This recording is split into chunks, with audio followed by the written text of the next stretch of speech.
Hi, I'm the Artie Dance from Asian Film Fans, and welcome to this review. For this review, it's the Japanese sci-fi cyberpunk horror film Meatball Machine. What an awesome name, hey? What's this movie about? An alien parasite uses human hosts to fight each other to the death. Seriously. Yoji is a factory worker with a secret crush on Sachiko. After being attacked by a transgender woman, Yoji finds a strange breastplate which he takes back to his apartment. One night while walking the streets, he saves Sachiko from being assaulted, and back at his apartment, the breastplate comes to life, taking over the body of Sachiko. Now, Yoji must find a way to stop the parasite and recover the life of Sachiko. Is it worth watching? I've given it more story than this movie actually has, but is it worth watching? Well, do you like these movies?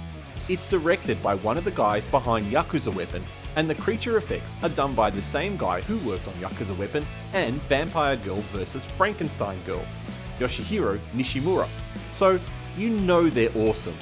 These kinds of crazy Japanese Z movies are finally becoming accessible and popular in the West. There's probably a few I'd recommend before this, like Gothic and Lolita Psycho, or even zombie-ass Toilet of the Dead. But once you've seen those, check this out. What are some of the memorable moments? It's all about the visual effects here. When you first see the parasite and watch two parasitic humans fight each other, it's a great bit of the movie. It's also great there's very little CGI effects, but what is there is a bit cheesy. If you're a fan of rubber tubes and wacky wavy inflatable arm men, then you'll be laughing at what's on offer here. I don't think there's one standout scene, however, but the sum of all parts go together to make the end product. What are the thumbs down, popcorn throwing moments? Well, for a movie like this, there are a lot, so in no particular order, the fact that this movie never really goes anywhere. The final scene with the parasites explaining what happened feels more tacked on rather than part of the original, but it still really doesn't explain why the whole movie has happened.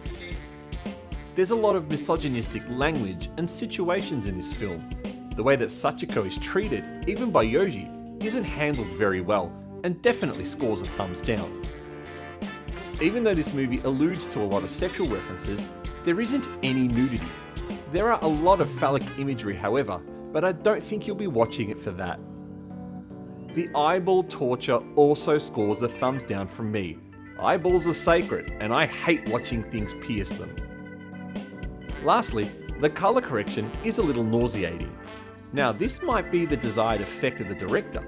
Now that the movie has been transferred to high definition digital, it just makes it look like a bad VHS bootleg copy. There are more thumbs down moments, but I've only got so much time for this video. What are my overall thoughts? It might sound like I'm negative on this movie, but I'm not. Taken for what it is, it's an adequate enough film that will satisfy gore and sci-fi lovers. There's no compelling story here, and you'd forget most of it an hour after seeing it, just like I did. But it's the cheesy effects you'll want to see, watch, and enjoy. However, confusingly, there's also a sequel made for this movie. Look out for my review soon. What did you think of Meatball Machine? Leave a comment below with your thoughts or opinions on this movie or any Asian movie in general.